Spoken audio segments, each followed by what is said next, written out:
आज की टॉपिक में क्या हम बात कर रहे हैं, आपको तो पता ही होगा। आज की इस टॉपिक में हम बात कर रहे हैं वर्ड।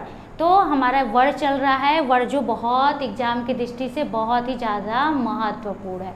ठीक है, तो हमने वर्ड में आपको बता दिया है कि क्या क्या प्रश्न, किस तरह से स्वर और व्यंजन, वर्ड के कितने भेद होते हैं। तो स्वर 2 होते हैं, स्वर और व्यंजन। ठीक है, तो स्वर की कैसे पहचान क्या क्या है, कहाँ से उसका उच्चारण होता है, व्यंजन का भी हमने बता दिया है। कुछ और भी जो उसमें बचे हुए हैं, किस तरह से प्रश्न आते हैं, मैं उसे भी बता दे रही हूँ, ताकि अगर आपको प्रश्न कहीं से भी पूछ देता है तो आप उसे तुरंत बता पाओ कि ये क्या है, किसे अनुनासिक कहते हैं। तो मैंने सोचा कि जो कुछ और भी बचे हैं तो उसे मैं बता देती हूँ, और किस तरह से प्रश्न एग्जाम में पूछेंगे उस टॉपिक से, यानी जो हमारा व्यंजन स्वर था उससे, और जो अभी बचा हुआ है अनुनासिक है, अनुनासिक है, ठीक है, आयोग है किसे, ये अगर वो कैसे पूछता है तो हम तुरंत बता देंगे ये कैसे। तो उसकी बात करते हैं। तो देखिए, जैसे भी हमारा अनुनासिक, ठीक है, अनुनासिक, इसका आपको ये क्या है, अनुनासिक है, इसका उच्चारण क्या होता है, मुख और नाक दोनों से होता है। अनुनासिक का उच्चारण क्या होता है, मुख और नाक से दोनों से उच्चारण होता है अनुनासिक। इसका चिन्ह क्या है, ये देखिए चंद्र बिंदु है। क्या है ये, चंद्र बिंदु, यहाँ आप देख सक रहे होंगे, ये चंद्र बिंदु अनुनासिक है। ठीक है, किसी शब्द पे चंद्र बिंदु लगा है तो वो हमारा अनुनासिक शब्द है। ठीक है, अनुनासिक शब्द का प्रयोग हमारे तद्भव शब्द में होता है। ठीक है, तद्भव शब्द, जैसे देखिए गांव, दांत, आंगन इत्यादि, यहाँ पर देख रहे हैं ये अनुनासिक लगा हुआ है, ये अनुनासिक लगा हुआ है। ठीक, ये आंगन पर भी देखिए अनुनासिक लगा हुआ है। ठीक है, इसी तरह अंगूठा, ये सब क्या है, आँख कह सकते हैं, ये क्या है हमारा अनुनासिक है। यानी ये हमारा जो चंद्र बिंदु आपने देखा तो वो हमारा क्या हुआ, अनुनासिक शब्द, यानी गांव, दांत, इस पे क्या है, अनुनासिक लगा हुआ है। तो अनुनासिक का कहाँ प्रयोग होता है, तो तद्भव में मैंने बताया है कि अनुस्वार का कहाँ प्रयोग होता है, तो तत्सम में होता है, अनुनासिक का तद्भव में, यानी प्राय, ज़्यादातर, यानी अनुसार, यानी तो कह तो सकते हैं कि अनुनासिक कहीं भी आपने लिखा, चंद्र बिंदु देखा तो वो हमारा तद्भव शब्द होगा। मैंने ये आपको बता दिया, फिर से मैं बता दी। अनुस्वार देखिए, दूसरा क्या है हमारा अनुस्वार, पहला हमारा अनुनासिक था मुंह और नाक से। अनुस्वार का क्या होता है, केवल नाक से उच्चारण होता है। जैसे मैंने बोला उसमें गाँव, तो गाँव में देखिए नाक हमारा जो ये है, ये पोंसन ऊपर का, इसमें हिल रहा है, मतलब उसमें से भी आ रही है गाँव। ठीक है, दांत, देखिए ये हमारे नाक की जो है ऐसे दब रही, फिर ऐसे उठ रही है। तो इस तरह से नाक और मुख से होता है। और अनुस्वार का क्या होता है, केवल नाक से बोले जाते हैं। ठीक है, इसका उच्चारण यानी नाक से इसकी ध्वनि, यानी जैसे अंगूर, देखिए ज़्यादातर हमारी नाक क्या है, सिकुड़ जा रही, अंगूर ऐसे बोल रहे हैं ना। तो कंकड़, दंत, दांत बोला मैंने तो दांत, यहाँ हल्का सा हो रहा है इस पर, दांत, दंत बोला तो ज़्यादा हो रहा है। ठीक है, अंगुष्ठ। ठीक है, तो ये आप देखिए, अब ये इसका अनुस्वार का प्रयोग कहाँ होता है, तो तत्सम में। अनुस्वार का प्रयोग प्राय तत्सम में होता है, मतलब ऐसा नहीं कि पूरा अनुस्वार जितना भी हो सिर्फ तत्सम में ही आता है, तद्भव में भी आ जाते हैं कभी कभी। तो प्राय मैंने बोला, ठीक है, लेकिन और तद्भव में जो चंद्र बिंदु है वो तो तद्भव में आता ही आता है सबसे ज़्यादा।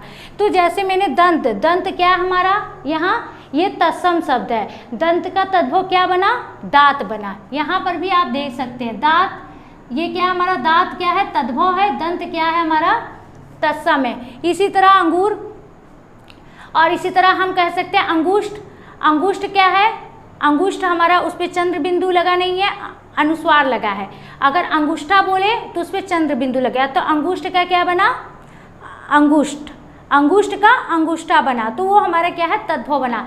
तो अनुस्वार का प्रयोग कहाँ होता है, तत्सम में, और अनुनासिक का प्रयोग कहाँ होता है, तद्भव में। अब देखते हैं निरनुनासिक। ठीक है, इसका कोई चिन्ह नहीं है, अनुस्वार में केवल एक बिंदी होता है, यहाँ देखिए बिंदी है, और वहाँ पे क्या है, चंद्र बिंदु है। तो जैसे यहाँ देख लीजिए अंगूर है, कंकड़ है, अंगद है, दंत है, ये क्या हमारे अनुस्वार है, यानी नाक से बोले जाते के।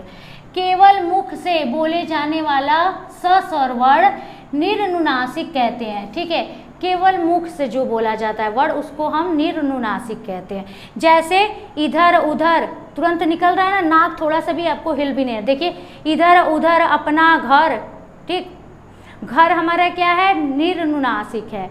अपना क्या है, निर्नुनासिक है। इधर उधर जैसे ऐसा वर्ड दिखे तो ये क्या है, हमारा निर्नुनासिक वर्ड है। ठीक, समझ में आ रहा है? ये हमारा 3 पॉइंट हो गया। अब विसर्ग देखिए, विसर्ग में क्या होता है, आप देखते हैं 2 बिंदी। अब ये देखिए क्या है, ये हमारा क्या है, ये अनुस्वार है। तो हमारा अनुस्वार कैसे रहता है, ये अनुस्वार है। ठीक, और विसर्ग क्या है, ये है। अभी हमने स्वर में पढ़ा है ना, ये स्वर का भाग व्यंजन इसी में सब मिक्स है। ऐसा नहीं कि व्यंजन के बाद ये आया तो व्यंजन है, ये व्यंजन स्वर सब मिक्स है, चल रहा है। ठीक, तो देखिए ये विसर्ग है, ये विसर्ग ये देख रहे हैं हमारा उच्चारण। तो अनुस्वार की तरह विसर्ग भी स्वर के बाद आता है। अनुस्वार क्या होता है, स्वर के बाद आता है। देखिए अनुस्वार की तरह विसर्ग भी स्वर के बाद आता है। अनुस्वार जो होता है वो स्वर के बाद आता है, देख सकते हैं। अंगूर, कंकड़, ठीक है, उसके ऊपर लग रहा है, यानी वो स्वर के बाद आ रहा है। तो अनुस्वार और विसर्ग ये जान लीजिए, ना तो ये व्यंजन है और ना ही ये क्या है, स्वर है। न इन्हें व्यंजन में गिना जाता है, न स्वर में गिना जाता है। ठीक है, अनुस्वार और विसर्ग न व्यंजन होते हैं न स्वर होते हैं। ये क्या होते हैं, ये स्वर और व्यंजन की सहायता से ये प्रयोग किए जाते हैं, यानी वो चलते हैं स्वर और व्यंजन की। अब देखिए अंगूर है, अंगूर में क्या है, स्वर है। ठीक है, अंगूर, तो अ में क्या है, ये स्वर और व्यंजन की सहायता से इनका प्रयोग किया जाता है, यानी ये चलते हैं। ठीक, जैसे देखिए यहाँ दुख व्यंजन है ना, द क्या है हमारा व्यंजन है, तो दुख, इसमें विसर्ग का यहाँ चिन्ह लगा है, तो ये क्या है, व्यंजन की सहायता नहीं है, स्वर और व्यंजन की सहायता से प्रयोग किए जाते हैं। देखिए अनुस्वार की तरह विसर्ग भी स्वर के बाद आता है। किसके बाद, स्वर के बाद आता है। ठीक, यह व्यंजन है, ये क्या है, व्यंजन है। इसका उच्चारण ह की तरह होता है। इसका उच्चारण क्या होता है, ह की तरह। अगर मैंने कहा दुख, दुख, वो जो बीच का विसर्ग लग रहा है ना, उसमें ह निकल रहा है, दुख, ह आ रहा है, स्वतः, स्वतः ह आ रहा है, अतः, प्रातः आ रहा है, उसमें जैसे ह लगा हुआ है, तो इसका उच्चारण क्या होता है, ह की तरह होता है। यहाँ मैंने लिख दिया है। जैसे देख लीजिए, दुख, स्वतः, मन कामना, मन कामना, ठीक, पयदान या पयपान, अतः, ये सब क्या है, देखिए यहाँ विसर्ग लगा हुआ है, यहाँ विसर्ग लगा हुआ है, यहाँ विसर्ग लगा है, ये ह की तरह काम कर रहा है। किसके की तरह, ऐसे ह की तरह काम कर रहा है। ठीक, अब देखिए द्वित व्यंजन, इसे व्यंजन द्वित भी बोल सकते हैं, द्वित व्यंजन भी बोल सकते हैं। इसको भी बताना बहुत जरूरी था, क्योंकि एग्जाम में आपको प्रश्न दे देता है। अब पूछता है कि युग्म व्यंजन या द्वित व्यंजन करके देगा, 2 वर्ड एक पर चढ़े होंगे, तो आप कहोगे कि इसको कैसे हम पकड़ पाएँ। तो जब 2 व्यंजन देखेंगे साथ में तो वो हमारा द्वित व्यंजन होता है। जैसे देखिए, जब समान व्यंजन संयुक्त होते हैं, ठीक है, तब वे व्यंजन द्वित व्यंजन कहते हैं। जब समान व्यंजन संयुक्त होते हैं, कैसे, समान व्यंजन संयुक्त होते हैं, तब वे व्यंजन द्वित व्यंजन कहे जाते हैं। जैसे देखिए पक्का, क का क्या है, हमारा समान व्यंजन है, दिल्ली। ये दिल्ली जो ये शब्द है, ये बहुत बार पूछा है, बहुत एग्जाम में पूछा है। दिल्ली दिया था, पूछा था कि इसमें से द्वित व्यंजन बताइए, तो दिल्ली भी दिया रहेगा, उसके साथ और भी दिया रहेगा, तो आपको उसमें से पता करना होगा कि दिल्ली हमारा क्या है। ठीक है, ये हमारा क्या है, 80 द्वित व्यंजन है। ऐसा शब्द देखिए बच्चा, 24 है, दोनों 40 व्यंजन संयुक्त व्यंजन होते, क्या, जब समान हो, यानी दोनों समान हो। अड्डा, 70, 90, इक्का, इत्यादि। ठीक है, क है, इसमें ब है, त है, ड है, च है, क है, ल है, स है, सब समान है ना, समान व्यंजन है, तो हमारे ये क्या बनेगा, आप ऐसे पहचान लोगे। ठीक है, ये हो गया। अब नासिकी व्यंजन आपको मैंने पहले बता दिया, फिर भी मैं, ये कितने होते हैं, तो 5 होते हैं हमारे नासिकी व्यंजन। ठीक है, य, र, न, म, र, ये हमारे क्या है, 5 है नासिक व्यंजन हमारे। ठीक, ऐसे इन्हें पंचमाक्षर भी कहा जाता है, पंचमाक्षर भी कहा जाता है। ठीक, अब देखते हैं इसके नेक्स्ट पॉइंट, स्पर्श रहित। एक ही चीज को कितने नामों से बोला जाता है, जैसे उसमें मैंने द्विगुणन व्यंजन को बताया था कि किन किन नामों से जाना जाता है। इसी तरह से देखिए इसको ह को से स्पर्श रहित, काकल्य ध्वनि, स्वर यंत्रमुखी, घोष ध्वनि, ऊष्म संघर्षी, कौन सी ध्वनि है, यानी कौन सा वर्ड है, तो ह वर्ड है, केवल क्या है, ह के लिए। ह के लिए देखिए कितना प्रयोग किया गया है इसमें, ह के लिए क्या है, ह स्पर्श रहित है।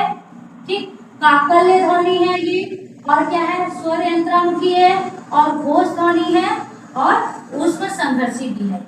ह क्या है, इतना चीज है। अगर आपको इसमें से कुछ भी पूछता है काकल्य ध्वनि बताइए क्या है, तो ह हमारा इकलौता क्या है, ह हमारा जो है काकल्य ध्वनि। स्पर्श रहित जो देखिए उसको भी स्पर्श व्यंजन को भी उसे भी बोला जाता है, एक दूसरा नाम है, ठीक है, ये कह सकते हैं। अब नेक्स्ट पॉइंट पे चलते हैं, आयुगवाह वर्ण। मैंने बताया कि आयुगवाह वर्ण कितने होते हैं, तो 2 होते हैं।